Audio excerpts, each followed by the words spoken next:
السلام علیکم ناظرین، آپ دیکھ رہے ہیں ٹاپ 10 کنگ۔ 25 دسمبر کو پوری دنیا کے مسیحی افراد حضرت عیسیٰ علیہ السلام کے یوم پیدائش کے طور پر مناتے ہیں، اور اس دن خصوصی طور سے کرسمس ٹری سجایا جاتا ہے۔ آج کی اس ویڈیو میں ہم آپ کو بتائیں گے کہ مسیحی اس دن کرسمس ٹری کو خصوصیت کے ساتھ کیوں سجاتے ہیں، اس کا آغاز کب سے ہوا اور اس کے پیچھے کیا ہسٹری ہے جس کو بیس بنا کر مسیحی اس درخت کو سجاتے ہیں۔ لیکن آپ سے گزارش ہے کہ ویڈیو کو لائک کر کے ہمارے چینل کو ضرور سبسکرائب کر لیجئے تاکہ مزید معلوماتی ویڈیوز بر وقت آپ تک پہنچتی رہیں۔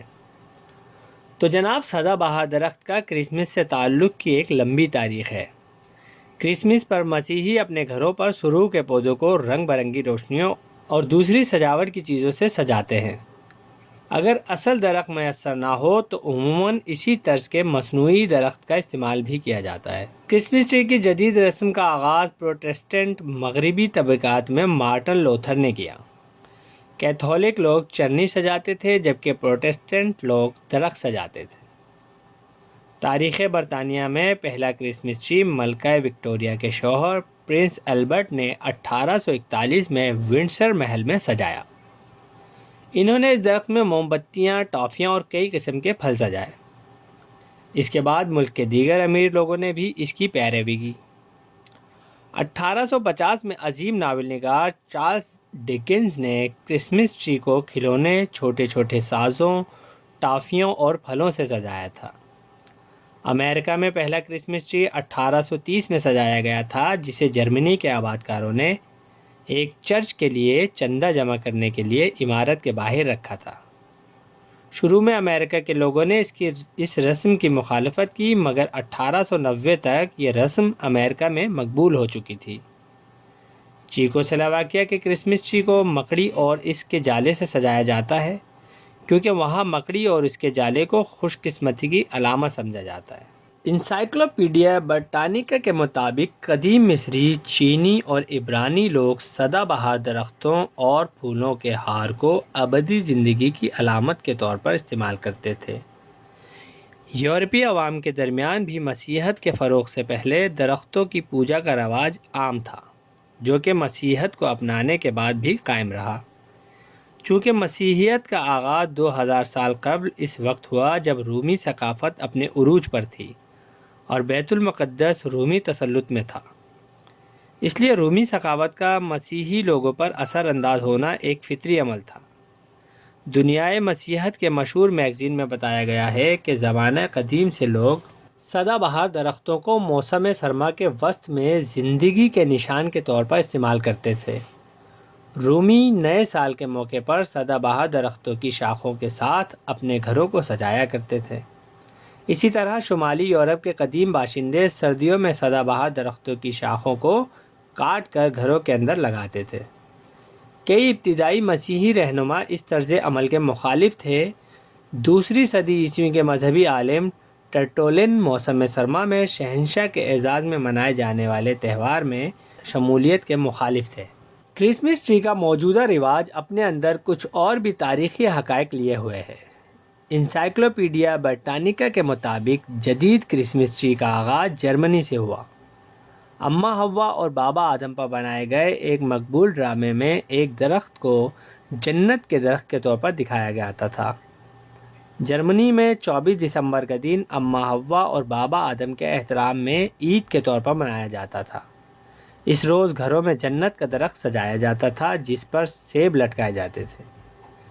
مسیحی میگزین کے مطابق یہ کہانی بھی عام تھی کہ یسوع مسیح موسم سرما کے آخر میں پیدا ہوئے تھے اور ان کی پیدائش کے موقع پر ہر درخت سے معجزانہ طور پر برف جھڑ گئی اور سرسبز نئی کوپلیں پھوٹ پڑیں۔ اسی زمانے میں جو مسیحی مشنری جرمن لوگوں میں تبلیغ کا کام سر انجام دے رہے تھے، ان کا ثقافتی رسومات کے بارے میں قدرے نرم نقطہ نظر تھا۔ یاد رہے کہ مسیح کی صحیح تاریخ پیدائش کا کسی کو علم نہیں۔ 3 صدی میں اسکندریہ کے کیلمنٹ نے رائے دی تھی کہ اسے 20 مئی کو منایا جائے، لیکن 25 دسمبر کو پہل روما میں اس لیے مقرر کیا گیا تاکہ اس وقت کے ایک غیر مسیحی تہوار جشن زحل کو، جو رومیوں کا ایک بڑا تہوار تھا اور جس میں رنگ رلیاں منائی جاتی تھیں، اس تہوار کو پس پش ڈال کر اس کی جگہ مسیح کی سالگرہ منائی جائے۔ قاموس الکتاب صفحہ 147۔ کرسمس کا بطور تہوار 25 دسمبر کو منانے کا ذکر پہلی مرتبہ شاہ قسطنطین کے عہد میں ملتا ہے۔ 4 صدیوں تک 25 دسمبر تاریخ ولادت مسیح نہیں سمجھی جاتی تھی۔ 530 عیسوی میں ڈائیونس ایکسیگوز نامی ایک راہب جو ماہر علم نجوم بھی تھا، اس راہب کو اس بات کے لیے مقرر کیا گیا کہ یہ ولادت حضرت عیسیٰ کا صحیح تعین کر سکے، لہٰذا اس نے حضرت مسیح کی ولادت 25 دسمبر مقرر کی، کیونکہ مسیح سے 5 صدی قبل 25 دسمبر مقدس تاریخ مانی جاتی تھی۔ قدیم اقوام اس دن کو سورج دیوتا کی پیدائش کے طور پر مناتے تھے، چنانچہ راہب نے آفتاب پرست اقوام میں عیسائیت کو مقبول بنانے کے لیے حضرت عیسیٰ کی تاریخ ولادت 25 دسمبر مقرر کر دی۔ اس کے علاوہ کینن فیرر نے بھی اپنی کتاب لائف آف کرائسٹ میں اس بات کا اعتراف کیا ہے کہ مسیح کی ولادت کا کہیں پتہ نہیں چلتا۔ انجیل سے صرف یہ بات معلوم ہوتی ہے کہ اس رات گڈریے بھیڑوں کو لیے ہوئے بیت لحم کے کھیتوں میں موجود تھے، لیکن انسائکلوپیڈیا برٹانیکا میں کرسمس ڈے کے آرٹیکل پر لکھنے والے نے اس پر ایک نہایت عمدہ تنقید کی ہے۔ وہ لکھتا ہے کہ دسمبر کا مہینہ تو ملک یہودیہ میں سخت بارش کا مہینہ ہے، ان دنوں میں بھیڑیں یا گڈریے کس طرح کھلے آسمان تلے رہ سکتے ہیں؟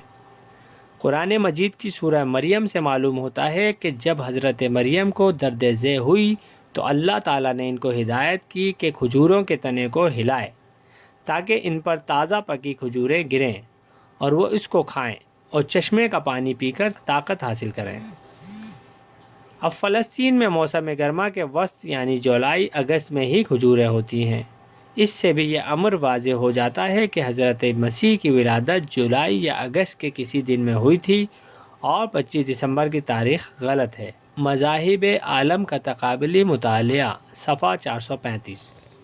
ناظرین، اگر آپ کو یہ ویڈیو پسند آئی ہے تو اسے لائک کیجئے، دوستوں کے ساتھ شیئر کیجئے، اپنا اور اپنوں کا بہت سا خیال رکھیے۔ بہت شکریہ۔